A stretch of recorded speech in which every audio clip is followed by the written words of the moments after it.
जय हिंद। नमस्कार साथियों, स्वागत है आप सभी का अपने YouTube चैनल पे। उम्मीद करता हूं कि आप स्वस्थ होंगे, मस्त होंगे और तैयारी है वो बहुत शानदार तरीके से रीट मुख्य परीक्षा के लिए कर रहे होंगे।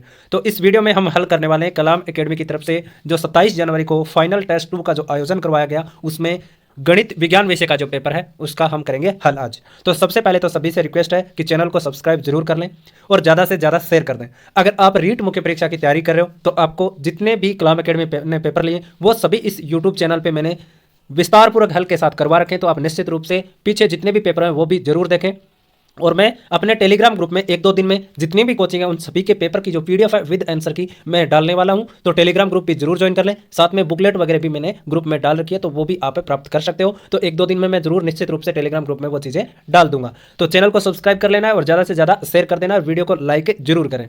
और देखो, कोई भी चीज़ें हैं वो जैसे आंसर की में जो चीज़ें हैं जो आपके आ रही है जो कोचिंग की तरफ से, तो मैं ज़्यादा वाद विवाद कोचिंग के साथ है वो मैं नहीं रखता। मैं जो वो आंसर बताते हैं तो मैं उसमें ज़्यादा सहमति रखने की कोशिश करता हूँ, क्योंकि जब हम सब जब इसमें विश्वास दिखा रहे हैं कि पेपर वो बना रहे हैं तो उनमें हमें विश्वास होना भी चाहिए। तो देखो, हम शुरुआत कर लेते हैं। 1 से लेकर 80 तक के क्वेश्चन जो है वो मैंने करवा दिए इससे पहले जो मैंने वीडियो दिया उसमें, क्योंकि लेवल 1 और लेवल 2 दोनों में क्या पूछे जाते हैं, ये कॉमन पूछे जाते हैं, कॉमन टॉपिक से आते हैं। तो वो मैंने पहले वाले वीडियो में मैंने करवा दिए और इसी प्रकार हम करवा के लेके आते रहे, जिससे वीडियो ज़्यादा लंबा ना हो और आपको सारी चीज़ें अच्छे से मिल भी जाए। तो सभी पेपर में ऐसे है कि लेवल 1 और लेवल 2 दोनों के लिए 80 क्वेश्चन तो मैंने अलग अलग वीडियो में दिया और उसके बाद में सब्जेक्ट के हिसाब से और लेवल 1 का अलग पेपर दे देता हूं, उस प्रकार से मैंने करवाया। तो यहाँ पे हम शुरू करेंगे 81 नंबर से और जाएंगे 150 तक, जिसमें मैथ्स के क्वेश्चन आपको विस्तार पूर्वक में करवाने वाला हूँ।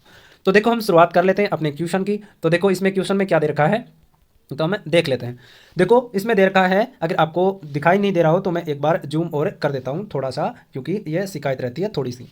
तो ये देखो, प्रश्न है हमारे पास कि आलेखीय रूप से 6x माइनस 3y प्लस में 10 बराबर 0 और 2x माइनस वाई प्लस 9 बराबर 0 समीकरणों का युग्म दो रेखाओं को निरूपित करता है, तो वो रेखाएं किस प्रकार की होगी। तो देखो, दो समीकरण हमें दे रखे हैं और वे दोनों जो समीकरण है वो क्या करते हैं, दो रेखाओं को प्रदर्शित करते हैं। तो हमें बताना है कि वो रेखाएं किस प्रकार की है। तो देखो, हमें दे रखा है 6x माइनस में 3y प्लस में 10 बराबर में क्या दे रखा है 0 और दे रखा है 2x माइनस में y प्लस में 9। तो बताओ, मैं इनके पद अगर बराबर करूंगा तो इस 2x माइनस वाई प्लस 9 इस समीकरण को मैं 3 से गुणा कर दूं तो कोई दिक्कत नहीं है ना। तो हम 3 से गुणा करेंगे तो 3 से 6, 3 को 2 से x से गुणा करेंगे तो 6x माइनस का चिन्ह, तो 3 को y से गुणा करेंगे तो 3y और प्लस में 9 को 3 से गुणा करेंगे 27 बराबर क्या आ जाएगा 0। दोनों समीकरणों की क्या कर देना है, तुलना कर देना है, माइनस में प्लस में और माइनस में और इधर आ जाएगा। तो 6x से 6x कट जाएगा, प्लस 3y से प्लस 3y कट जाएगा। तो देखो, x और y दोनों ही टर्म्स क्या हो गए, इसमें से गायब हो गए। इसका मतलब ये दोनों रेखाएं कभी भी मिलेंगी नहीं। तो कभी भी मिलेंगी नहीं तो ऐसी रेखाएं कौन सी होती है, समांतर रेखाएं होती है। कौन सी होगी, समांतर रेखाएं होगी। उसके बाद में देखो, हम बात करते हैं आगे वाले क्वेश्चन की, जो 82 नंबर क्वेश्चन है कि समीकरण x की स्क्वायर प्लस 1 की होल स्क्वायर माइनस में x की स्क्वायर बराबर 0 है, तो ये किस प्रकार का इसका हल निकलने वाला है, तो हमसे पूछा। तो देखो, इसको करने का तरीका जो है वो हम देख लेते हैं। तो देखो, थोड़ा सा मैं साइज इसका बढ़ा देता हूं पेन का, क्योंकि थोड़ा सा छोटा आ रहा है ना। तो देखो, इसमें हमें दिया है कि x प्लस में क्या दिया है, x की स्क्वायर प्लस में 1 की होल स्क्वायर माइनस में x की स्क्वायर बराबर क्या दे रखा है 0। तो देखो, अब इसको हम हल करते हैं। तो इसको हल करेंगे तो देखो, x की स्क्वायर प्लस में 1, x की स्क्वायर प्लस में 1 और उसके बाद में माइनस में x की क्या दे रखा है, स्क्वायर दे रखा है। इसको क्या कर दो, खोल दो। तो देखो, इसको होल स्क्वायर खोलेंगे तो x की स्क्वायर आ जाएगा, प्लस में 1 का स्क्वायर 1 आ जाएगा, प्लस में क्या आ जाएगा 2x की square, x plus a plus b का होल स्क्वायर यही तो होता है। और मैंने इस वाले को क्या कर दिया, खोल दिया। माइनस में x की स्क्वायर बराबर में क्या आ गया 0। अब देखो, x की स्क्वायर की पावर स्क्वायर आ रहा है इसमें, तो अब पहले तो हम घटा देते हैं। तो x की स्क्वायर की पावर स्क्वायर प्लस में 2x की स्क्वायर में से x की स्क्वायर जाएगा तो क्या बच जाएगा, प्लस में 1 और क्या बच जाएगा x की स्क्वायर बराबर में 0। अब क्या कर लेना है कि x की स्क्वायर को क्या मान लेना है, x की स्क्वायर को क्या मान लेना है, y मान लेना है। ठीक है, तो x की स्क्वायर को मैं y मानूंगा तो मैं यहां तो आ जाएगा y का स्क्वायर प्लस में इस x को इधर ले आना और इस x की स्क्वायर की जगह क्या आ जाएगा y, क्योंकि x की स्क्वायर ही तो y माना है, और प्लस में क्या आ जाएगा 1 बराबर में क्या हो गया 0। तो यह समीकरण हमारे पास बन गया और इस द्विघात समीकरण बन गया ना। अब हमारे पास इसके क्या आ जाएंगे, जो हमें दे रखा है कि इसको मूल हम ज्ञात करने की कोशिश करते हैं। ठीक है, तो अब देखो, इसमें हमारे पास द्विघात समीकरण आ गया और ऐसे क्वेश्चन को हल करने का आपको तरीका बता है। मैं कुछ चीजें इसमें से मिटा देता हूं जिसके बाद हम ये पूरा क्वेश्चन है वो कर पाए। ठीक है, तो ये चीजें कुछ मिटा देते हैं, थोड़ा बड़ा कर दें शायद मिट जाए, हम मिटा देते हैं। अब देखो, इसमें लिख लेते हैं हम, क्या दिया है कि y की स्क्वायर प्लस 1, क्या दिया है वाई की स्क्वायर प्लस वाई प्लस में 1, हम पेन का सिलेक्ट कर लेते हैं, तो ये दिया है। तो अब देखो बी का स्क्वायर माइनस 4ac, आपको पता है होता है ये चीज, बी का स्क्वायर माइनस में 4ac। यहां से ए बी सी का आप क्या करना है, मान ज्ञात करना है, तो आपको इजीली ये मान पता हो जाएगा। तो देखो हम बात करें बी का मान यहाँ पर क्या है, यहाँ पर समीकरण रखो, तो देखो बी का मान देखो वाई के इंटू में क्या एक ही तो है, तो एक का स्क्वायर आ जाएगा। उसके बाद में माइनस में 4 इंटू में ए का मान कितना है, एक ही तो है, इंटू में सी का मान कितना है हमारे पास, एक। ठीक है, तो इधर तो हो गया एक की स्क्वायर मतलब एक, और 4 इंटू एक कितना आ जाएगा, माइनस में 4, उत्तर आ जाएंगे माइनस में 3। तो इसके कोई भी वास्तविक मूल है वो इस समीकरण से नहीं निकलने वाले हैं, तो ये उत्तर हो जाएगा अपना 3 नंबर। उसके बाद में देखो 83 नंबर क्वेश्चन आता है कि निम्नलिखित में से कौन सा x प्लस वाई की क्यूब माइनस एक्स की क्यूब प्लस वाई की क्यूब का एक गुणनखंड है होने वाला है। तो देखो इसमें हम गुणनखंड की हम बात करेंगे, तो हम इस समीकरण को क्या करना है, हमें विस्तार करना है इस समीकरण का, और आपको क्या होना चाहिए, सर्वय समीकरणाएं याद होनी चाहिए, उसके बाद में ये क्वेश्चन है वो हो जाएगा। तो देखो हम सर्वय समीकरण से करने की इसको कोशिश करेंगे। तो देखो मैं x प्लस वाई की क्यूब को अगर खोलूंगा तो इसमें क्या बन जाएगा, हमारे पास बन जाएगा x की क्यूब प्लस में y की क्यूब प्लस में 3x की स्क्वायर प्लस में 3xy स्क्वायर, और ये इधर माइनस में है ना, x की क्यूब प्लस y क्यूब, तो बराबर भेज दो इसको, x की क्यूब प्लस में y की क्यूब। ये हो गया अपने पास से फॉर्मूला विस्तार पूर्वक। अब देखो x की क्यूब से x की क्यूब, y की क्यूब से y क्यूब निकाल दो, हमारे पास बचा 3x की स्क्वायर y प्लस में 3xy स्क्वायर, ये हमारे पास बच गया। इसमें से 3x क्या ले लो, 3xy क्या ले लो कॉमन, तो इधर तो बच जाएगा x और इस तरह बच जाएगा क्या, y। तो ये आ गया अपने पास फाइनल जो उत्तर है वो। तो इसमें देखो गुणनखंड में क्या आ रहा है, 3xy आ रहा है ना, तो हमें ऑप्शन में भी 4 नंबर में दे रखा है, तो ये अपना क्या बन जाएगा, उत्तर बन जाएगा। उसके बाद में देखो 84 नंबर तो बिल्कुल इजी सा क्वेश्चन है, इसमें कॉमन ही लेना है। तो देखो इसमें दे रखा है ये वाला फॉर्मूला, तो इसमें क्या दे रखा है, k इंटू 2 की पावर 1995, और यहाँ से आप क्या ले लो, इधर वाले में से 2 की पावर 1995 क्या ले लो कॉमन। तो देखो 2 की पावर 1995 मैंने जब कॉमन ले लिया 1995, तो आ जाएगा 2 की पावर 198 में से 2 की पावर 1995 अगर कॉमन ले लोगे तो शेष कितना बचेगा, 3 ही, तो 2 की पावर 3 माइनस का चिन्ह 1995 तो कॉमन ले लिया 97 में से, तो क्या बचेगा 2 की पावर 2, 96 में से क्या बचेगा केवल 2 की पावर 1, और इधर क्या बचेगा प्लस का 1 बराबर में k इंटू 2 की पावर 1995। ठीक है, इस 2 की पावर 1995 से 2 की पावर 1995 कट जाएगा, यहाँ पे 2 की क्यूब कितना जाएगा 8, 2 की स्क्वायर 4 और 2 का पावर 2 और यहाँ प्लस 1 बराबर क्या आ जाएगा k। तो 8 में से 4 जाएंगे 4, 4 में से 2 जाएंगे 2 और 2 में 1 जोड़ेंगे 3, तो k बराबर कितना आ गया 3। यही हमें चाहिए था उत्तर, तो ये हो गया इसका उत्तर। उसके बाद में देखो इजी सा क्वेश्चन है, सरलीकरण का क्वेश्चन है कि 1,75,616 का जो घनमूल है वो 56 है, तो हमें मान बताना है। देखो इजी क्वेश्चन है बिल्कुल। जब देखो यहाँ पे पॉइंट वाला सिस्टम है, इसको थोड़ा समझना है। इसमें दे रखा है 175.616, तो इसमें अगर हम पॉइंट हटाएंगे तो क्या लग जाएंगे, बटा में क्या आ जाएगा, देखो 1000 आ जाएगा ना, क्योंकि 3 0 है। अब देखो इसमें क्यूब भी तो है ना, तो इस 1000 में से बाहर केवल कितना आएगा 10 आएगा, और 1,75,616 का घनमूल कितना है 56 है, तो ये लो 1 मिनट, बटा में क्या आएगा शुरुआत वाले के 1000, तो 1,75,616 बच के पॉइंट हट गया। अब क्या करना है, इसका घनमूल हमें बता रखा है 56, तो ये लो 56। अब इस 1000 में से अगर घनमूल से बाहर निकलेंगे तो कितना आएगा केवल 10, ये लो प्लस का क्वेश्चन है। उसके बाद में 1,75,616 का तो 56 आ जाएगा, और बटा में देखो पॉइंट कितने लगाने हैं, प्लस में कितने बार बाद में पॉइंट लगाना है, 2 2 4 और 6 बार क्या लगाना है 0, जिससे क्या हो जाएंगे पॉइंट हट जाएंगे, तो 2 और 2 4 और 2 6।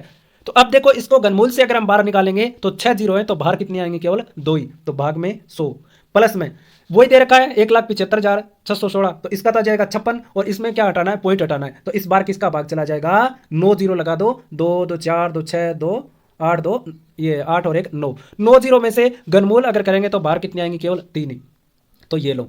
अब यहाँ तो आ जाएगा 5.6, उसके बाद में आ जाएगा 0.56 और प्लस में क्या आ जाएगा 0.056। जोड़ना है अब इसको केवल, और जोड़ोगे तो क्या आ जाएगा हमारे पास में उत्तर आ जाएगा, और उत्तर क्या बन जाएगा हमारे पास 5, ये उत्तर क्या बन जाएगा 6 पॉइंट जो दे रखा है ना 3 नंबर और 4 नंबर ऑप्शन वाला 6.216। तो इस प्रकार को इसका हल करना है। उसके बाद में सरलीकरण का क्वेश्चन है कि 36.347 भाग 7, ये बार का मतलब क्या होता है कि ये बार बार ये चीज़ क्या होगी रिपीट होगी, मतलब 36.3 तो आएगा, उसके बाद में देखो ये रहेगा 43 43 43 43 इस प्रकार से आएगा। तो ये इसका बार का मतलब होता है।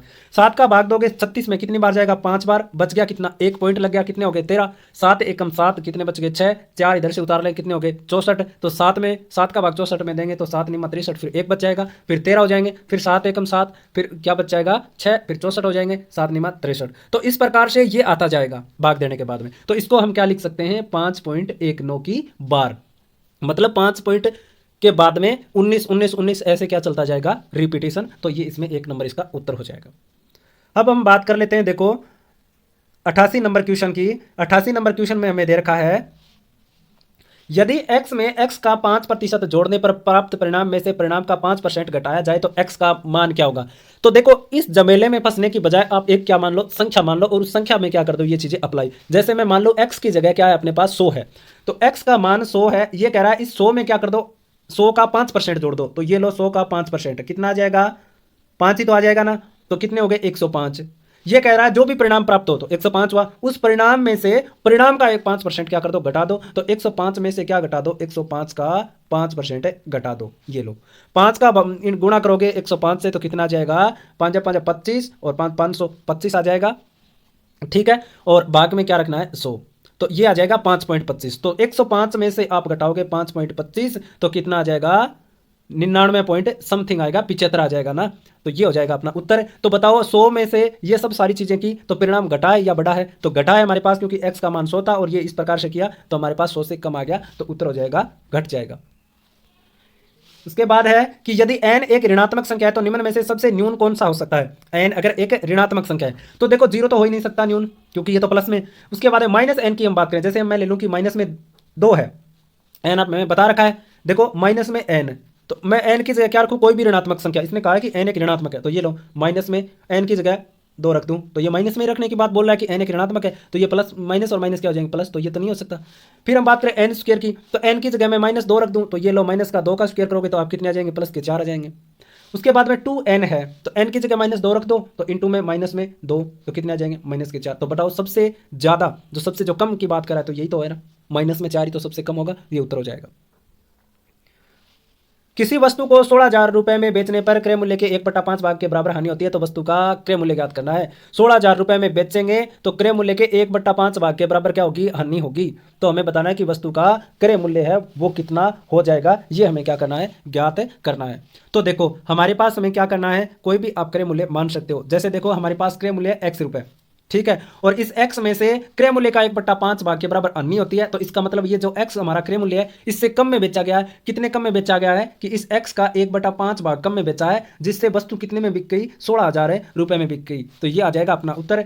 आप 5 आ जाएगा इधर एलसीएम, और 5x माइनस में कितना? x, और बराबर क्या आ जाएगा? 16,000, ठीक है। तो 4x अपॉन में क्या आ जाएगा? 5 बराबर 16,000। 4 से काटोगे तो 4 चौके 16, 4,000, और x बराबर कितना आ जाएगा? 20,000 अपना आ जाएगा क्रय मूल्य। ये हमसे क्या था? पूछा गया था कि क्रय मूल्य में अगर कोई भी वस्तु बेचेंगे तो क्रय मूल्य का 1/5 भाग हानि होगी। तो आपको पता है हानि कब होती है? कि क्रय मूल्य में से वो हानि आप निकाल दोगे तो क्या आ जाएगा? विक्रय मूल्य। विक्रय मूल्य हमारे पास है 16,000। उसके बाद में देखो 91 नंबर क्वेश्चन कहता है कि 24,000 रुपए पर 12 से 1/2% की दर से 8 माह का साधारण ब्याज। बिल्कुल इजी सा क्वेश्चन है। तो देखो 24,000 रुपए का 12 से 1/2 को क्या लिख सकते हैं? 12 दूनी 24 और 25/2 में, ठीक है। इंटू में क्या आता है? 100 आता ही है, और इंटू क्या करना है? समय कितना? 8 महीने। तो इसको क्या कर दो? साल में कन्वर्ट, तो क्या हो जाएगा? 12 का भाग चला जाएगा। क्या करना है आपको? कैलकुलेशन करनी है। इधर 25 है, नीचे आ गया 2 और 12, तो 4 से काटोगे 4 को, 8 से काटो 8 काटोगे तो 2 आ जाएंगे, नीचे आ जाएगा 3। उसके बाद में 3 से काटोगे तो ये कितना आ जाएगा? 3 8 24, 80 बचेगा, और 2 से काटोगे तो 2 कट जाएगा, और 25 को 80 से गुणा करोगे तो उत्तर कितना आ जाएगा आपका? 25 8 200, तो 2,000 रुपये आ जाएगा उत्तर। समान वार्षिक ब्याज की दर से 15,000 रुपए का 2 साल के चक्रवर्ती ब्याज और सरल ब्याज का अंतर 96 रुपए है, तो वार्षिक ब्याज की दर ज्ञात करो। अब यहाँ पे आपको के सूत्र याद करना होता है। आप सभी के दिमाग में है कि 2 साल वाला सूत्र याद होगा तो ये क्वेश्चन हो जाएगा, नहीं तो ये क्वेश्चन नहीं होगा। सभी के ये दिमाग में होता है, लेकिन ऐसा बिल्कुल भी नहीं है। आपके रीट के लिए तो स्पेशल आपके लिए टाइम है, वो खूब होता है पेपर में, अच्छा टाइम ये देते हैं, क्योंकि जब आप सब्जेक्ट करते हो आपके 30 मैथ वाले क्वेश्चन ही थोड़ा टाइम लेते हैं, या आप मान सकते हो कि आपका जो मनोविज्ञान वगैरह है वो थोड़ा टाइम लेती है। बाकी पेपर है वो ज़्यादा टाइम नहीं लेता, क्योंकि जीके वाला पार्ट है और साइंस वाला पार्ट है, तो उसमें आप जल्दी जल्दी टिक कर सकते हो। तो देखो इसमें क्या करना है, आप कोई भी ऑप्शन उठा लो, जो वो क्या मान लो, दर मान लो, उसके बाद में ये क्वेश्चन अपना हल हो जाएगा।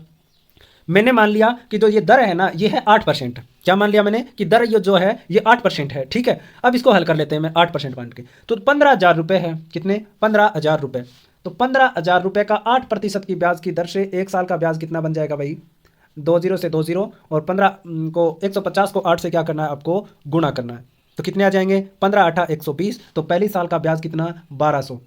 तो सरल ब्याज तो आपको पता है कि बराबर ही होता है दोनों सालों का। तो 1200 पहली साल का, तो दूसरी साल का भी 1200। चक्रवर्ती ब्याज की बात करें तो चक्रवर्ती ब्याज आपको पता है कि 1 साल का तो सिंपल इंटरेस्ट जो है वही चक्रवर्ती ब्याज, तो 1200 रुपये। दूसरी साल का चक्रवर्ती ब्याज 1200 रुपये तो होगा ही होगा, साथ में 1200 रुपये पर क्या लग जाएगा? ब्याज कितनी दर है हमारे पास? 8% बटा में 100। ठीक है, 20 से 20 काट दो, 12 8 कितने हो जाएंगे? 96। तो बताओ ये और ये और ये और ये तो बराबर ही है, ज्यादा कितना आ रहा है? 96। कौन सा? चक्रवर्ती ब्याज। क्वेश्चन में भी तो यही कह रहा है ना कि अंतर कितना है? 96। तो अपना क्वेश्चन सही बन गया, ये बन गया। तो इसका मतलब दर कितनी होगी अपनी? 8% होगी। इस प्रकार से आपको कर लेना। 21 38 55 106 प्रत्येक में से क्या घटाया जाए कि समानुपात में बन जाए? इजी सा क्वेश्चन है, आपको एक संख्या घटानी है तो वो क्या बन जाए? फिर समान अनुपात में बन जाए। तो देखो सब में से क्या घटा दो? 4 4 घटा दो। 21 में से 4 जाएंगे 17, 38 में से 4 जाएंगे 34, 55 में से 4 जाएंगे 51 और 106 में से 4 जाएंगे 102। 17 का पहाड़ा बोल लो, 17 दूनी 34, 17 51, 17 छिका 102। ये हो जाएगा क्या? हल हो जाएगा। ठीक है, ये इस प्रकार से आपको क्वेश्चन है वो कर लेना है। तो 4 घटाना पड़ेगा।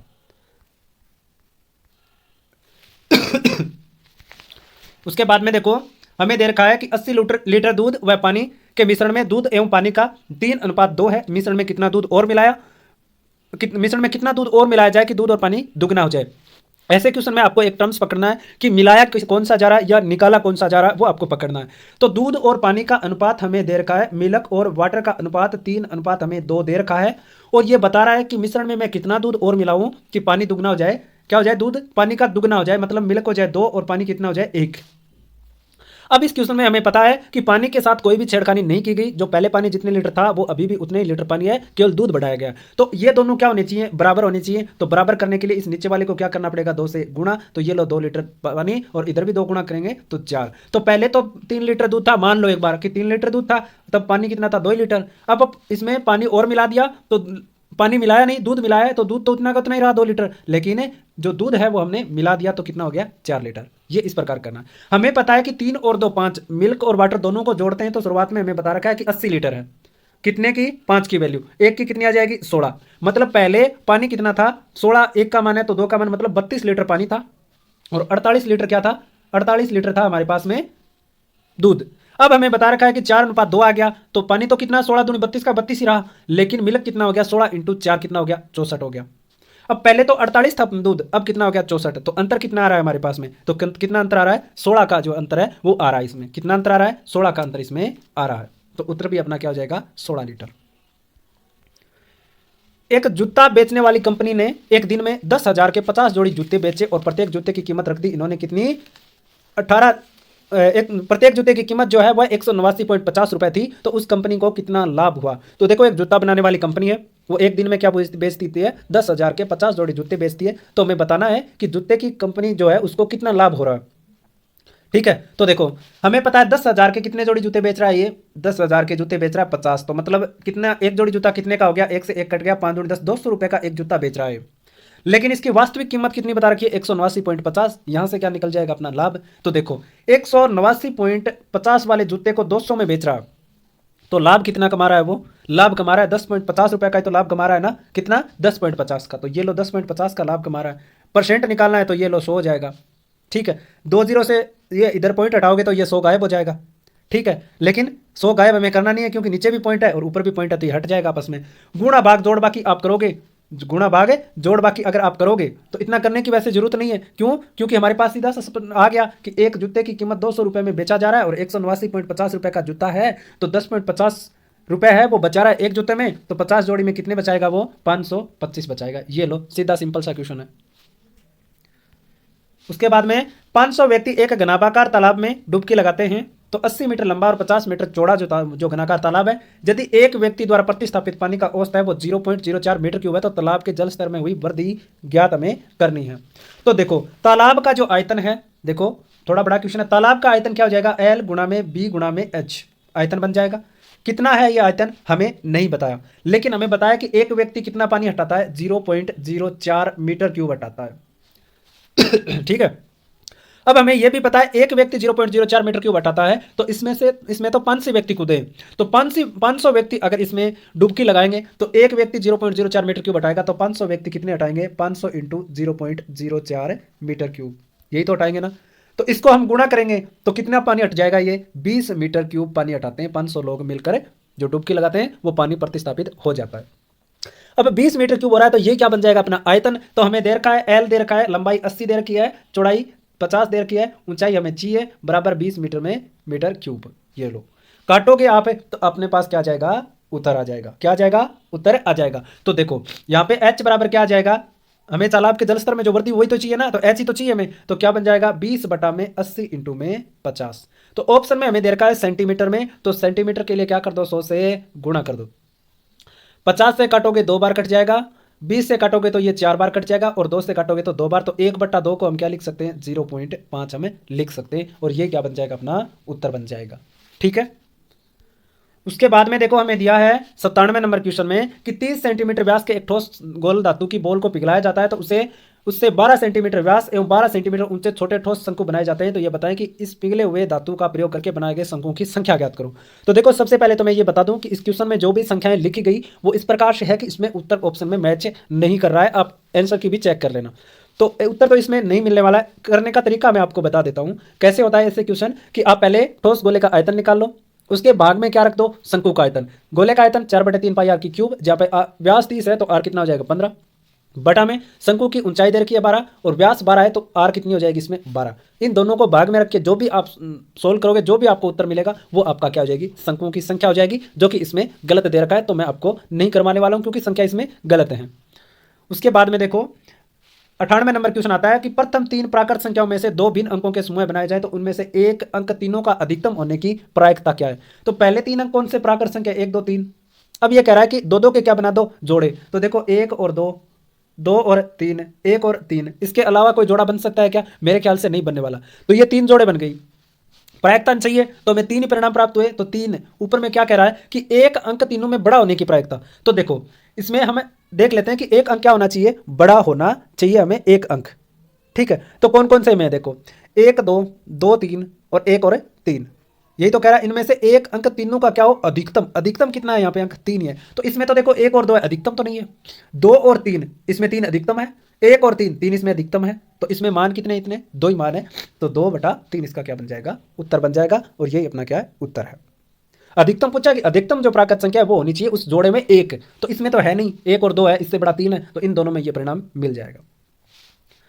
ताश के 52 पत्तों में से एक पत्ता यादृच्छिक रूप से निकाला जाता है, तो उसमें हुक्म या बेगम न होने की प्रायिकता। 52 पत्ते होते हैं, उसमें हुक्म के कितने पत्ते होते हैं, 13 पत्ते। साथ में बेगम 4 होती है, लेकिन इस 13 पत्तों में एक हुक्म की बेगम गिन ली गई, अलावा कितनी बची, 3। तो मतलब टोटल कितने, 16। तो मतलब ये 16 पत्ते इसमें से नहीं निकलने चाहिए जब हम निकालेंगे। तो 52 में से 16 निकालेंगे तो 39 पत्ते निकलने, किस में से, 52 में से। ये लो, ये अपना क्या जाएगा, उत्तर बन जाएगा। 13 तिया क्या बन जाएगा, 16 बचेगा क्या, 52 में से घटाएंगे तो 36 बचेगा ना, 36। तो 4 निमे 36 और 13 चौके 52, 9 बटा में क्या जाएगा। 1 मिनट में हम क्या कर रहे थे, ये पूछा है यादृच्छिक रूप से पत्ता निकलने की जो प्रायिकता पूछी है इसमें। तो देखो 36 बटे में क्या जाएगा 52, तो इसके मतलब क्या आ जाएगा 9 बटा में क्या आ जाएगी 13। तो ये तो क्या है, न होने की प्रायिकता। क्या है ये, न होने की प्रायिकता हमसे पूछी है, और वो हमारा क्या बन गया, उत्तर बन गया। और 2 नंबर ऑप्शन क्या हो गया, सही हो गया। देखो इजी सा क्वेश्चन है कि दिया गया पाई चार्ट किसी विशेष वर्ष के दौरान विभिन्न खेलों पर हुए खर्च को दर्शाता है। ग्राफ का ध्यानपूर्वक अध्ययन करें और प्रश्नों का क्या दे, उत्तर दें। तो हमें दे रखा है कि कुल खर्च का कितना प्रतिशत टेनिस पर खर्च होता है। तो आपको पता है एक सर्किल में कितना कोण बनता है, 360 डिग्री। ये लो, ये क्या कह रहा है कि जो टेनिस पर खर्च कितना हुआ है ये हमसे पूछा है। तो टेनिस में कितना है, 45%। कितना है, 45%। तो ये लो 45 इंटू में 100, उत्तर निकाल लो। कितने से काटोगे आप, 9 से काट दो, 9 5 45, 9 चौके 36, 2 से काटोगे 2 और ये 5 बार 25 बटे में 2, तो कितना आ जाएगा 12.5% खर्च आ जाएगा। ये कह रहा है कि यदि उस वर्ष कुल 2 करोड़ रुपए खर्च हुए तो क्रिकेट और हॉकी पर कुल कितने खर्च हुए, कि इस वर्ष में कितने रुपए खर्च हो, 2 करोड़ रुपए अगर खर्च हो जाए तो हमें बताना है कि क्रिकेट पर और हॉकी पर कितने रुपए है वो खर्च हो सकते हैं। तो आपको पता है क्रिकेट में कितना है 81, हॉकी पे कितना है 63, जोड़ दो आप कितने बन जाएंगे 4 और 8 और 6 14, 144 डिग्री बन जाएगा। कितने में से, 360 में से। हमें बताया कि 360 का मान कितना है, 2 करोड़। तो ये लो, इकाई, दाई, सैकड़ा, हजार, 10,000, लाख और इकाई, दहाई, सैकड़ा, हजार, 10,000, लाख और 10 लाख और करोड़, ये बन जाएगा 2 करोड़। और इसमें क्या है, ये मान किसका है, 360 डिग्री का, उस वर्ष में कुल खर्चा। और हमें बताना है केवल है क्रिकेट और हॉकी का, जो कि बन रहा है कितना, 144। उत्तर निकल जाएगा जैसे ही आप हल करोगे, इसको काट वाट के हल करोगे तो उत्तर कितना आ जाएगा, ये 2 नंबर ऑप्शन है वो उत्तर आ जाएगा 80 लाख के समथिंग।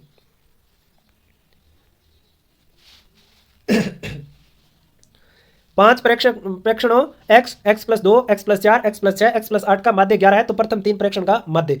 तो देखो आपको पता है कि ये दे रखा है इसमें x+2, x+4, x+6, x+8, माध्य दे रखा है इसमें 11। तो आपको पता है माध्य जब भी ज्ञात करो तो विषम संख्याएं हैं तो उनके बीच वाला नंबर उठा लो। तो हमारे पास 5 परिणाम है, तो इसमें से देखो ये हटा दो, दो इधर से हटा दो, बीच में क्या बना, x+4, और यही माध्य हो जाता है, और माध्य हमें दे रखा है 11। तो x बराबर कितना आ जाएगा, 7। तो पहला प्रेक्षण 7 है, दूसरा 7 और 2 9 है, और तीसरा 7 और 4 11 है।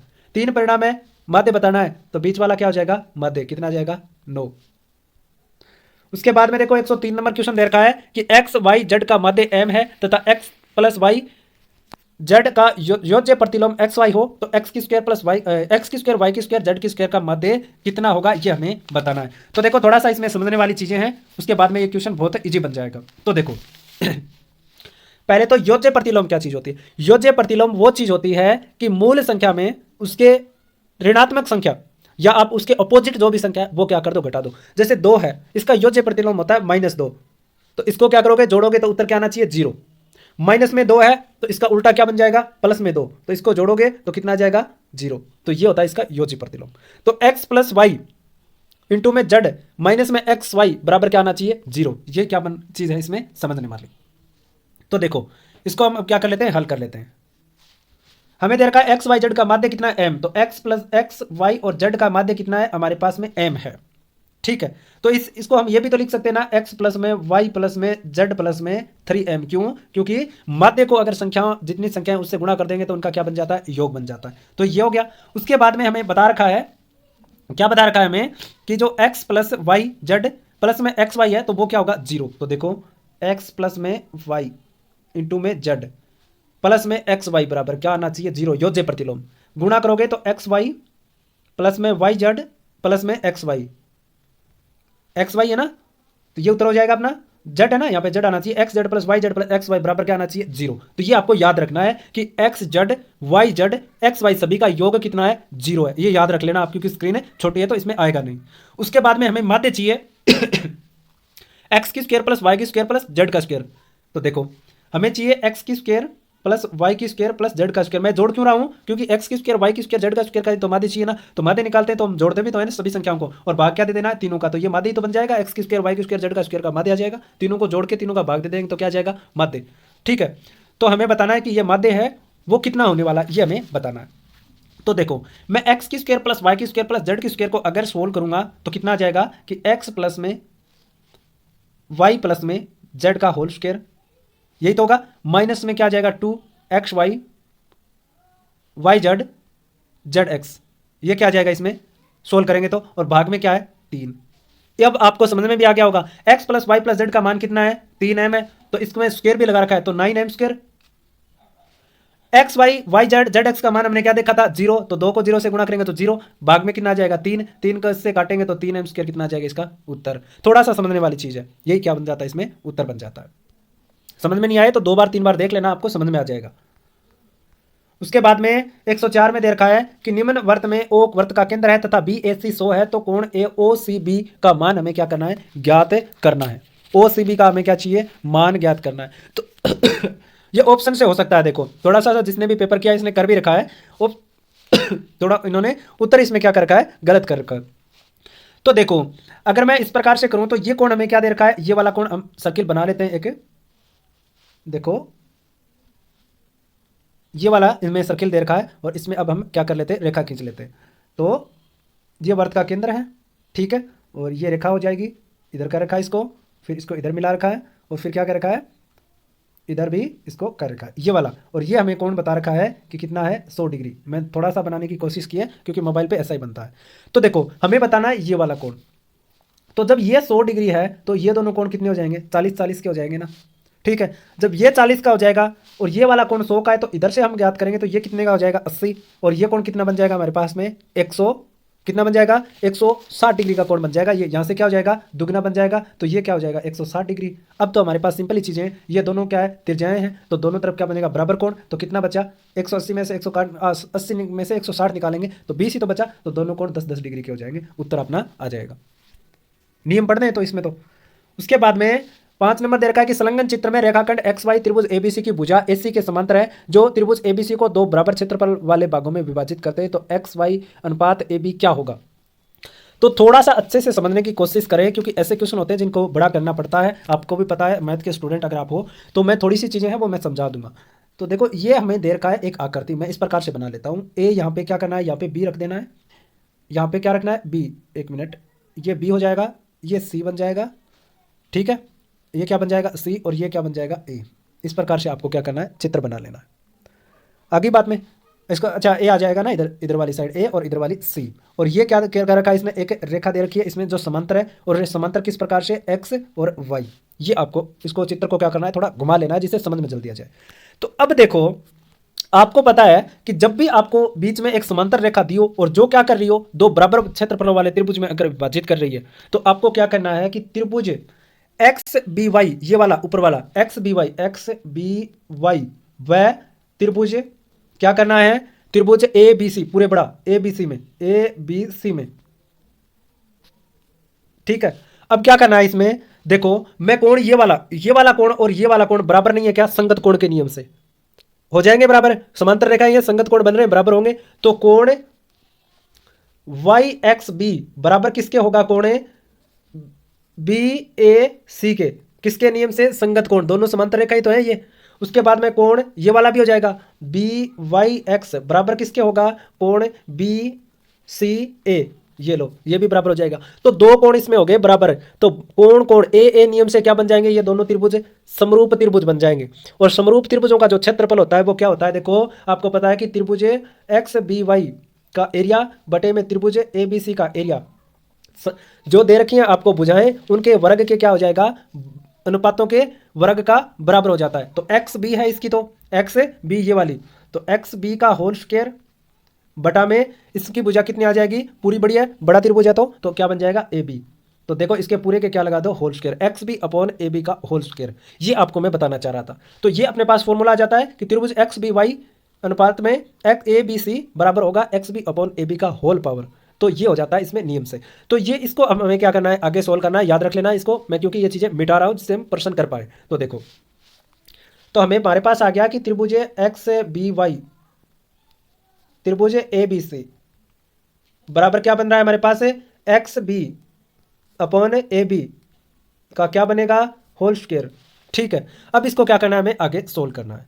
तो देखो अब मैं बात करूं देखो इसमें आगे, तो एक्स बी वाई का जो क्षेत्रफल है त्रिभुज एक्स बी वाई का जो क्षेत्रफल है वो किसके बराबर है, 1/2 ए बी सी के बराबर है या नहीं, क्योंकि आपको बताया है कि जो ऐसी जो समांतर रेखा है वो दोनों को क्या कर रही है बराबर भागों में बांट रही है, ये वाले का और इस वाले को दोनों को क्या है बराबर। तो इस पूरे के क्षेत्रफल का ये ऊपर वाला जो छोटे वाला बन रहा है एक्स बी वाई ये आधा ही तो होगा ना, तो ये आपको समझ लेना है। तो देखो तो त्रिभुज एक्स बी वाई अपॉन क्या बन जाएगा ए बी सी बराबर क्या बन जाएगा 1/2।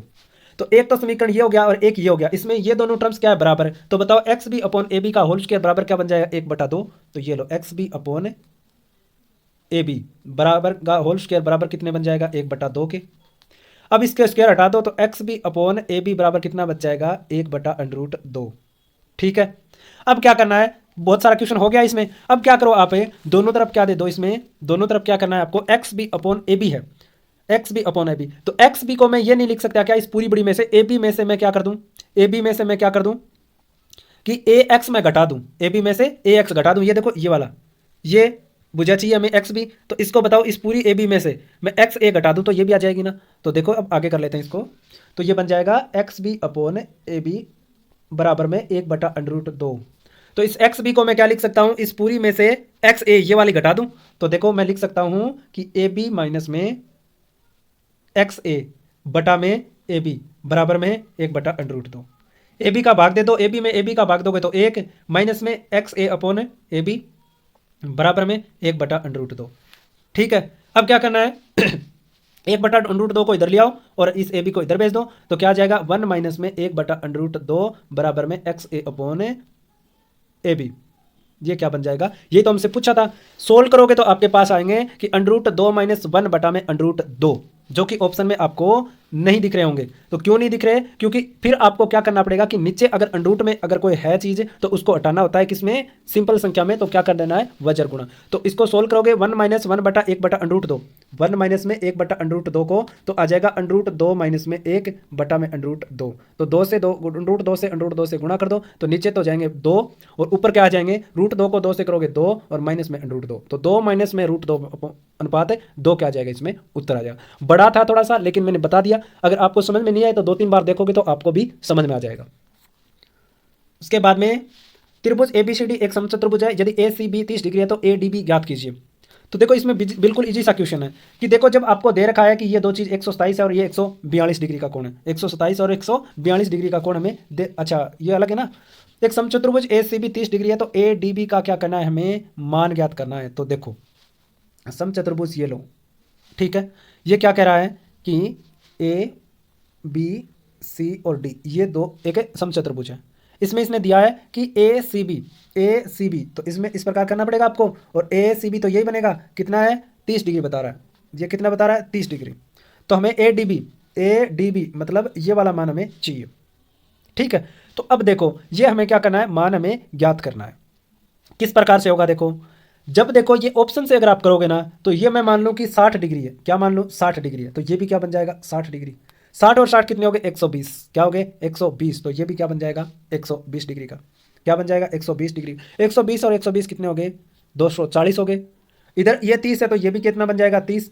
ठीक है, तो 30 30 60 60 120 और 120 में 240 जोड़ोगे तो कितने 360, तो बिल्कुल क्या हो जाएगा अपना सही हो जाएगा। क्या हो जाएगा, बिल्कुल अपना उत्तर क्या बन जाएगा, सही बन जाएगा। तो ये अपना उत्तर हो जाएगा। मैच कर लेने आपको इस प्रकार से, ऑप्शन से भी आप कर सकते हो। उसके बाद में 7 नंबर क्वेश्चन है कि चित्र में ए बी समांतर सीढ़ी है तो एक्स का मान, बिल्कुल इजी सा क्वेश्चन है। 360 में से 127 और 142 घटा दो तो क्या बन जाएगा अपना, जो उत्तर आएगा वही क्या होगा उत्तर। तो 360 में से माइनस कर दो 142 प्लस में 127, उत्तर आ जाएगा 360 में से 269 घटा दो 91 डिग्री। उसके बाद में देखो 108 नंबर है कि एक बहुभुज में विकर्णों की संख्या 54 है तो भुजाओं की संख्या, तो विकर्णों की संख्या किस प्रकार ज्ञात करते हैं, n इंटू एन माइनस में 3 बटा में 2 बराबर में 54। तो n इंटू एन माइनस में 3 बराबर कितना आ जाएगा 108। तो कोई भी मान रख के देख लो संख्या में, इन ऑप्शन में से, तो 12 रखोगे तो n का मान 12 इंटू में 12 में से 3 8, तो बताओ 12 ठीक 6 हो जाएंगे, नहीं होगा। 3 नंबर ऑप्शन में दे रखा है 16, तो n का मान 16 रख दो, 16 इंटू में 16 में से 3 निकालोगे कितने आ जाएंगे, 16 में से 3 आप निकालोगे तो कितने आएंगे, 12 में से 3 निकालोगे तो 9 आएंगे ना, 12 निम्न 108, यही इसमें क्या हो जाएगा सही हो जाएगा। सॉरी मैंने 4 लिख दिया था, 4 घटा दिया था 3 की जगह। एक त्रिभुज की भुजाओं के मध्य बिंदुओं को मिलाने पर एक नए त्रिभुज का निर्माण होता है, तो नए त्रिभुज का क्षेत्रफल और शेष बाकी क्षेत्रफलों का अनुपात। आप सभी को बहुत बार बताया कि जब भी मध्य बिंदुओं को अगर हम मिलाते हैं सभी को, तो उसके बाद जितने भी पार्ट बनते हैं वो सभी का क्षेत्रफल क्या होता है, बराबर होता है। तो 4 बन जाएंगे इस प्रकार से, तो 4 बन जाएंगे। और ये पूछा है कि जो भी नया त्रिभुज बनाइए बीच वाला, इसका क्षेत्रफल और बाकी शेष बचे भाग का क्षेत्रफल। तो बताओ ये तो एक भाग तो ये बन गया और 3 भाग अलग रह गए, तो 1 अनुपात कितना आ जाएगा 3, ये इसका उत्तर है। वर्ग व वृत्त की परिमिति बराबर है तो उनके क्षेत्रफलों का अनुपात ज्ञात करना है। तो इच्छी सा क्वेश्चन है इसमें, देखो क्या करना है आपको, ऑप्शन से ही उठा लो, ऑप्शन से ही उठा लो, या आप सीधा भी आप कर सकते हो। 11 अनुपात अगर आप 14 करोगे क्षेत्रफलों का अनुपात, तो वर्ग तो हो जाएगा 4 इंटू ए, और जो वर्ग हो जाएगा कितना पाई आर स्क्वायर। अब देखो मैं भुजा को मान लूँ 11 है, तो कितना हो जाएगा इसका परिमिति 44, और परिमिति इसकी कितनी होती है 2 पाई आर, तो 2 पाई और होगी तो 2 इंटू में 22 बटे में 7, तो इसकी परिमिति 44 कब होगी, जब ये 7 लेंगे तभी तो होगी ना। तो ये लो 22 दूनी 44, तो मतलब वर्ग की भुजा तो कितनी होगी 11 और वर्त की त्रिज्या कितनी होगी 7। इससे क्या करना है हल। अब देखो वर्ग का क्षेत्रफल भुजा स्क्वायर 11 का स्क्वायर कितना हो जाएगा, भुजा स्क्वायर 11 इंटू 11, वर्त का क्षेत्रफल पाई आर स्क्वायर, तो देखो 22 बटा 7 इंटू में 7 इंटू में 7, ये लो 7 से 7 काट दो कितने बच जाएंगे 154। ठीक है, या इसको काटो भी नहीं, अनुपात में रख दो, 11 दूनी 22, तो 11 अनुपात कितना आ जाएगा 14, ये क्या बन जाएगा उत्तर बन जाएगा। तो ये सारे गणित के क्वेश्चन मैंने करवा दिए। उसके बाद में हम जो भी शेष क्वेश्चन जो हमारे पास बचे हैं वो अब हमें जल्दी जल्दी कर लेते हैं। देर का है कि निम्न कथनों पर विचार कर सूर्य के पश्चात दूसरा, निम्न कथनों पर विचार कीजिए। क्या करना है, निम्न कथनों पर विचार करना है कि सूर्य के पश्चात दूसरा निकटतम तारा प्रोक्सिमा सेंटोरी है। क्या बिल्कुल सही है क्या ये बात 111 नंबर क्वेश्चन में? तो बिल्कुल सही है ये बात। सत्य कथन बताने कि सूर्य के 50 दूसरा निकटतम तारा जो है प्रोक्सिमा सेंटोरी है। सप्तऋषि तारामंडल एक बड़ी कलसी लेडल की तरह प्रतीत होता है, वह उसकी हत्ती में 4 तथा कटोरी में 3 तारे होते हैं, ये इसमें गलत है। ओरायन को शिकारी तारामंडल भी कहते हैं, ओरायन एक शिकारी तारामंडल है, बिल्कुल सही है। कैसियोपिया तारामंडल अंग्रेजी के अक्षर डब्ल्यू तथा एम के बिगड़े विकृत रूप जैसा दिखाई देता है, बिल्कुल सही है कि कैसियोपिया तारामंडल एक अंग्रेजी के अक्षर डब्ल्यू अथवा एम के बिगड़े रूप जैसा दिखाई देता है, यह भी इसमें सही है। तो 1, 3 और 4 इसमें सही है, तो 3 नंबर ऑप्शन सही हो जाएगा। 2/3 ऊंचाई तक जल से भरा कोई टैंकर एक समान चाल से गतिमान है, तो अचानक ब्रेक लगाने पर टैंक में भरा जल 2/3 ऊंचाई तक कोई जल से भरा एक टैंकर है, एक समान चाल से गति करा है और अचानक अगर ब्रेक लगा देगा तो टैंक में भरा जो जल है उसमें क्या परिवर्तन होगा वो हमें बताना है कि आगे की ओर क्या करेगा, वो गति करेगा। उसके बाद में निम्नलिखित कथनों में से कौन सा सही है, सही कथन हमें बताना है 113 नंबर क्वेश्चन में। तो देखो कि ध्वनि कंपन द्वारा उत्पन्न होती है, तो बिल्कुल सही है कि ध्वनि कंपन द्वारा उत्पन्न होती है। ध्वनि संचरण के लिए माध्यम की आवश्यकता होती है, ध्वनि संचरण के लिए माध्यम की आवश्यकता होगी और कंपन से उत्पन्न होगी। और ध्वनि तथा प्रकाश दोनों को संचरण के लिए माध्यम की आवश्यकता होती है, ये गलत है। ध्वनि की चाल प्रकाश की चाल से कम होती है, तो ये बिल्कुल है सही है। तो इसमें ए, बी और डी सही है, सी इसमें गलत है 113 नंबर में। किसी पिंड को बारी बारी से विभिन्न घनत्व के 3 द्रवों में रखा जाता है। पिंड D1, D2, D3 घनत्वों के द्रवों में क्रमशः 1/9, 2/11 तथा 3/7 भाग को द्रव से बाहर रखते हुए तैरता है। घनत्वों के विषय में कौन सा कथन सही है? तो कोई भी पिंड है जो बारी बारी से विभिन्न घनत्व वाले द्रव में उसको क्या करा जाता है, रखा जाता है। और D1, D2 और D3 जो पिंड है घनत्वों के द्रवों में क्रमशः 1/9 भाग, 2/11 भाग, 3/7 भाग क्या है, द्रव से बाहर रखते हैं। तो घनत्वों के विषय में कौन सा कथन है वो सही बन जाएगा, ये हमसे पूछा है 114 में। तो क्या बन जाएगा D1, D2, D3, तो सबसे ज्यादा D3, फिर D2, फिर D1। किसी व्यक्ति का ग्रह ए पर भार उसके पृथ्वी पर भार का लगभग आधा है, वह पृथ्वी के पृष्ठ पर 0.5 मीटर की ऊंचाई छलांग लगा सकता है, तो ग्रह ए पर वह कितनी छलांग लगाएगा? कि कोई भी व्यक्ति है उसका ए ग्रह पर जो भार है वो पृथ्वी के भार का लगभग कितना है, आधा है। अगर वह पृथ्वी पर जो भी पृथ्वी का जो पृष्ठ है उससे 0.4 मीटर ऊंची छलांग लगा सकता है, तो वह उस ग्रह पर कितनी लगा सकता है, ये हमसे पूछा है 115 में। तो दुगनी लगा देगा 0.8 मीटर। जब प्रकाश नेत्र में प्रवेश करता है तो अधिकांश अपवर्तन कहाँ होता है? प्रकाश जब भी नेत्र में प्रवेश करेगा तो अपवर्तन अधिकतम कहाँ होता है? 16 नंबर में स्वच्छ मंडल कॉर्निया पर। चित्र में दर्शाए अनुसार प्रकाश पृष्ठ S1, S2 तथा S3 पर गिर रहा है। कोई भी चित्र दिखा रहा है इसमें जो प्रकाश है वो S1 पृष्ठ पर, S2 पर, S3 पर गिर रहा है। तो हमें बताना है कि जिस पृष्ठ या जिन पृष्ठों पर आपतन कोण परावर्तन कोण के बराबर होगा वे कौन से हैं। प्रकाश है वो 3 पृष्ठ है उस पर गिर रहा है और हमें बताना है कि जो आपतन कोण है वो परावर्तन कोण के बराबर कौन सी पृष्ठ पर है, वो इसमें दिखाई देता है। तो सभी के सभी पृष्ठों पर क्या होगा, आपतन कोण का कोण है वो परावर्तन कोण के क्या होगा, बराबर, जो भी इसमें तीनों दे रखी हैं 117 में। स्टेनलेस इस्पात की कढ़ाई में प्राय कॉपर तांबे की तली लगाई जाती है, इसका कारण क्या है? देखो स्टेनलेस इस्पात की जो कढ़ाई होती है उसमें कॉपर या तांबे की क्या लगाई जाती है, तली लगाई जाती है। इसका हकीकत में कारण क्या होता है? कारण ये होता है कि स्टेनलेस इस्पात की अपेक्षा तांबा उष्मा का अच्छा चालक है। स्टेनलेस इस्पात की अपेक्षा तांबा क्या होता है, उष्मा का अच्छा चालक होता है, इसकी वजह से इसकी तली लगाई जाती है। किसी विद्युत परिपथ में विद्युत स्रोत के साथ 3 ताप दीप्त बल्ब A, B, C जिनके क्रम से अनुमानतांक क्रमशः 40 वाट, 60 वाट और 100 वाट है, तो पार्श्व क्रम में संयोजित है, इनकी चमक के संबंध में कौन सा प्रकथन सत्य है? तो हमें बल्ब दे रखे हैं 3, 40 वाट के, 60 वाट के और 100 वाट के, इनको पार्श्व क्रम में संयोजित किया गया है। तो इनकी हमें चमक के संबंध में बताना है कि कौन सा कथन है वो इसमें से सही होगा। तो देखो बी बल्ब की चमक है वो ए बल्ब की तुलना में अधिक होगी, यही क्या हो जाएगा इसमें सही। उसके बाद में एल्फा कण का द्रव्यमान इलेक्ट्रॉन के द्रव्यमान की तुलना में लगभग कितने गुना होता है? एल्फा कण का जो द्रव्यमान होता है वो इलेक्ट्रॉन के द्रव्यमान की तुलना में लगभग कितने गुना होता है, वो हमसे पूछा है। तो 7348 गुना होता है। निम्न में से किस यौगिक को गर्म करने पर भूरे रंग की गैस NO2 निकलती है? तो ऐसा कौन सा यौगिक है जिसको गर्म करें तो भूरे रंग की NO2 गैस निकलती है? तो 121 में क्या बन जाएगा, लेड नाइट्रेट। उसके बाद में कार्बनिक यौगिक की सहजातीय श्रेणी के निम्न कथनों में से कौन सा कथन असत्य है? कार्बनिक यौगिकों की सहजातीय श्रेणी के निम्न कथनों में से कौन सा इसमें क्या हो जाएगा, सही हो जाएगा। तो सहजातों के भौतिक गुण क्या होते हैं, समान हो जाते हैं। तो जो सहजातीय यौगिक होते हैं उनके क्या होंगे, भौतिक गुण समान।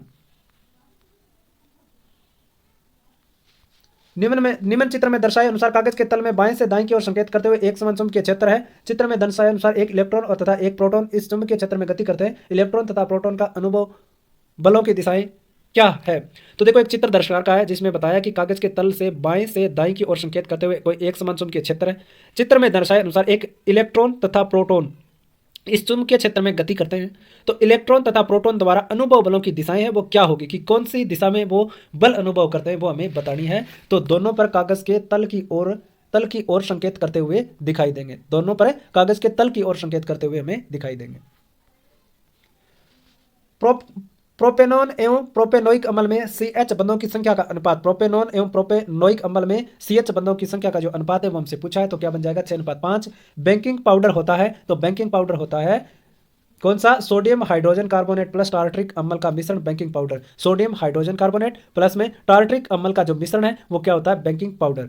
नाइट्रोजन अणु में एक तो त्रिबंध होता है, दूसरा एक सिग्मा व 2 पाई बंध होते हैं। नाइट्रोजन अणु में एक त्रिबंध और एक सिग्मा व 2 पाई बंध होंगे। कैल्शियम नाइट्रेट में कैल्शियम में नाइट्रोजन परमाणु की संख्या, कैल्शियम नाइट्रेट में कैल्शियम और नाइट्रोजन परमाणु की संख्या है वो क्रमशः कितनी होती है वो हमसे पूछा है। तो कितनी बन जाएगी, 3 और 2। निम्न में कार्बन का क्रिस्टलीय अपरूप नहीं है, तो कार्बन का क्रिस्टलीय अपरूप क्या नहीं होता, चारकोल। 129 में हमें दिया है कि सुमेलित कीजिए गाजर का जूस, समुद्र का पानी, टमाटर का रस और लार। तो सुमेलित करो इनको 129 नंबर में। तो क्या बन जाएगा, गाजर का जूस 129 में गाजर का जूस बन जाएगा 5.6, समुद्र का पानी 8.4, टमाटर का रस 1.4 और लार 7.4। तो ये हो गए इसके पीएच मान। निम्न में से कौन सा एक परिवर्तन अन्य से भिन्न है। तो अन्य से भिन्न परिवर्तन हमें बताना, कोयले का जलना, ध्वनि का उत्पन्न होना, कटी सेव का भूरा पड़ जाना और मोम का जलना, ये क्या हो जाएगा इसमें भिन्न। निम्न में से कौन सा विकल्प सही नहीं है। तो 131 में जो सही नहीं है कि जेबरलिन हार्मोन बीजांकुरण को संदमित करता है, ये इसमें गलत हो जाएगा कि जेबरलिन हार्मोन बीजांकुरण को संदमित करता है, ये इसमें गलत है। निम्न में से कौन सा उत्तक जर्मनिल उपकला कहलाता है, कौन सा उत्तक जर्मनिल उपकला कहलाता है ये हमें बताना है। तो कौन सा कहलाएगा, सरल घनाकार उपकला। मानव शरीर में निम्नलिखित हार्मोन में से कौन सा कैल्शियम और फास्फेट को विनियमित करता है। कैल्शियम और फास्फेट को विनियमित कौन सा करेगा, पैराथायरॉइड हार्मोन है वो कैल्शियम और फास्फेट को विनियमित करता है। निम्न में से कौन सा पाचक एंजाइम है उसके कार्य का सही सुमेलिन नहीं है। पाचक एंजाइम और उसके कार्य का सही सुमेलिन कौन सा नहीं है। तो कौन सा नहीं है कि टाइलिन स्टार्च का माल्टेज में अपघटन करता है। गैस्ट्रिक लाइपेज प्रोटीन के पेप्टाइड बंध का अपघटन ये नहीं करता, तो ये क्या हो जाएगा इसमें गलत, आगे पढ़ने की जरूरत ही नहीं है। निम्नलिखित में से सत्य विकल्प का चयन कीजिए। सत्य विकल्प हमें बताना है कौन सा है कि हीमोग्लोबिन आयरन युक्त क्रोमोप्रोटीन है। तो हीमोग्लोबिन है वो आयरन युक्त क्रोमोप्रोटीन होते हैं, सही है। रुबेसिको प्रोटीन पादपों में प्रकाश संश्लेषण से संबंधित है, बिल्कुल सही है। कोलेजोन प्रोटीन मानव शरीर में सर्वाधिक उपस्थित रेशेदार प्रोटीन है, तो ये भी सही है। तो उपरोक्त सभी इसमें सही हो जाएगा। निम्न में से एकमात्र पुष्पी पादप जो मर्तपजोई प्रकृति होता है। निम्न में से एकमात्र पुष्पी पादप जो मर्तोपजीवी प्रकृति होता है ये हमें बताना है। तो क्या हो जाएगा, मोनोट्रोपा। निम्नलिखित में से कौन सा कोशिका अंग सीलिया व फ्लैजिला के निर्माण के लिए आधार कणिका का कार्य करेगा। तो आधार कणिका का कार्य कौन करता है, सेंट्रियोल। 138 में कौन सा विकल्प सही सुमेलित है ये हमसे पूछा है। तो 138 में कि यूरिकोलिटिक जंतु, यूरिकोटेलिक जंतु, पक्षी, कीट, सरीसृप, पीसीज वर्ग है जो गलफड़े और श्वसनीय अंग, और केंचुआ फेरिटमा त्वचा उत्सर्जी अंग, तो इसमें सारे सही है। निम्नलिखित में से कौन सा विकल्प मादा जननांग समूह है। तो मादा जननांग समूह इसमें से कौन सा हो जाएगा, 3 नंबर। अंडवाहिनी, क्लाइटोरिस और ब्रोथोलिन ग्रंथि है वो मादा जननांग है। सूची 2 से सुमेलित करना है कि एक तरफ अणु है दूसरी तरफ उपस्थित तत्व हमें बताना है। तो विटामिन B12 में क्या होता है, कोबाल्ट। हीमोग्लोबिन में क्या होता है, लोहा। क्लोरोफिल में क्या होता है, मैग्नीशियम। और इंसुलिन में क्या होता है, जस्ता। तो ये इसमें सुमेलित हो जाएंगे। नीचे कुछ विशेषताएं दी जा रही है कि यह एक पूर्ण क्रियात्मक विधि है। इस विधि में केवल स्थूल वस्तुओं द्वारा ही पढ़ाई जाती है। यह ज्ञात से अज्ञात शिक्षण सूत्र पर आधारित है। तो ये कौन सी विधि की विशेषता है कि एक पूर्ण क्रियात्मक विधि, केवल स्थूल वस्तुओं द्वारा ही पढ़ाई की जाए और ज्ञात से अज्ञात शिक्षण पर आधारित है। ऐसी कौन सी विधि है, 141 में क्या बन जाएगा, प्रयोगशाला विधि। विधि एवं जनक के संबंध में असंगत, विधि एवं जनक के संबंध में असंगत हमें बताना है कि किंडरगार्टन विधि है वो मारिया मोंटेसरी के द्वारा नहीं दी गई। तो इसमें एक नंबर ही गलत निकल गया, तो ये क्या बन जाएगा इसमें गलत। उसके बाद में हम बात करें 142 नंबर क्वेश्चन की, तो इसमें थोड़ा क्या आ रहा है, उल्टा आ रहा है। तो हम क्या कर लेते हैं इसमें, हम कर देते हैं इसमें स्क्रीन रोटेशन है वो मैं फ़ोन का चालू कर देता हूँ, जिसके बाद हम देख पाएंगे। तो ये बन जाएगा अपने पास में, हमें चाहिए ये वाला 141 के बाद वाला। तो ये लो, अब आ गया हमारे पास में ये कि निर्मितवादी उपागम में शिक्षक की भूमिका के संबंध में सही नहीं है। निर्मितवादी उपागम में शिक्षक की भूमिका के संबंध में सही नहीं है, तो कौन सा नहीं है? नियंत्रणकर्ता इसमें सही नहीं है 143 में। इकाई योजना उपागम के संबंध में गलत कथन का चयन करें। इकाई योजना उपागम के संबंध में तो इसका तृतीय पद तुलना होता है, ये इसमें क्या होता है? गलत। निम्नलिखित में से कौन सी एक त्रिआयामी सहायक सामग्री नहीं है? तो त्रिआयामी सहायक सामग्री कौन सी नहीं है? ग्लोब। 146 है प्रयोजना के कार्य के संबंध में असत्य। तो प्रयोजना के जो कार्य है उसके संबंध में असत्य कथन है, वो क्या है? कि यह स्किनर के पोलर बनन के सिद्धांत पर आधारित है। निम्नलिखित में से कौन सी एक मूल्यांकन प्राय विधि नहीं है? तो मूल्यांकन प्राय विधि कौन सी नहीं है? तैयारी। और मूल्यांकन की प्रक्रिया संबंधित होती है, तो मूल्यांकन की प्रक्रिया है वो शिक्षण के उद्देश्यों से, मूल्यांकन प्राय विधि से और अधिगम अनुभव से, सभी से। निदानात्मक परीक्षण का उद्देश्य है, तो निदानात्मक परीक्षण का उद्देश्य है कि अध्ययन पद्धतियों का दिशा निर्देश करना, कठिनाई स्तर के आधार पर छात्रों का वर्गीकरण करना और विषय विशेष में उपलब्धि की कमियों का पता लगाना।